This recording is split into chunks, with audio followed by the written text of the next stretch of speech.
So leases may be classified as either operating or capital. So what is the difference? Well, to start with, this is the definition of a lease. It's a contractual agreement between a lessor and a lessee, conveys a right to use an asset.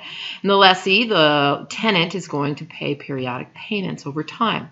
It can be operating leases or capital leases. And if they are capital leases, they can then be further defined as a direct finance lease or a sales type lease. So first, who's who? The lessor is the one that owns it. That's the landlord. The lessee is the tenant or the user. Can be classified as operating on both sides. If it's a capital lease, the lessor then has to determine is it a direct finance lease or a sales type lease. So an operating lease, that is a true rental agreement, but a capital lease really isn't a lease at all. It's just a financing arrangement. And it's very similar to an installment note. If you see the machinery and note payable as opposed to lease machine and lease payable. Periodic payments for an installment note. The only difference with a lease is it's lease payable instead of note payable. So capital leases have the outward appearance of a lease, but it's actually an installment purchase. And we're looking at, has risk and reward been transferred? So to make this determination, one of 4 criteria must be met to be a capital lease. So you want to go in this order, and only one needs to be satisfied. So the first, is there ownership transfer at the end of the lease? If the answer is yes, you don't have to look at any other rules. If it's no, you look at the second one. Is there a written option for a bargain purchase at the end of the term or during the term of the lease? If it's yes, then it's a capital lease. You don't need to go any further. If it's no, you haven't made the determination. You have to look at the 2 other options. Third one, is the lease term greater than or equal to 75% of the expected economic life of the asset? Again, a yes or no question. And finally, is the lease payment present value greater than or equal to 90% of the fair value of the asset? If all are no, then this is an operating lease. If just one of them is yes, it's a capital lease. Leases must be non-cancelable, and one or more of the 4 criteria just shown must be met.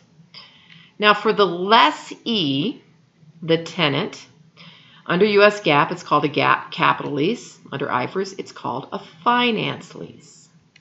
For the lessor, the landlord, it's then classified as either sales type or direct finance, but under IFRS, it's still just called a finance lease. A little simpler under IFRS. So for the lessor, all 3 criteria of the following criteria must be met. So the lessee must own the property, and that's based on those 4 previous classifications. So the lessee just has to look at the 4. The lessor has to look at 2 other things: uncertainties and collectability.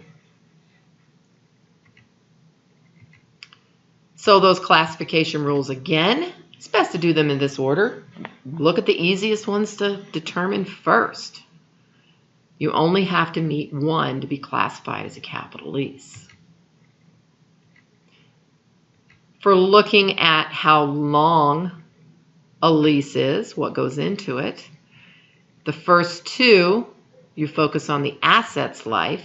The second 2, you focus on the lease life. So if it's a finance arrangement, this lease, and you're technically buying an asset, only you're making lease payments, then you may own it at the end of its life, and then depreciation comes into play. Do I use the asset's life for depreciation, or do I use the lease life? Always follow the lesser of rule. There's other issues, depreciation expense. Well, who owns it? Who gets to depreciate it? And who owns residual value? You will also hear guaranteed and unguaranteed residual value. For the lessor, is it a sales type or is it a direct finance? Now, all of this will be covered in a couple different videos.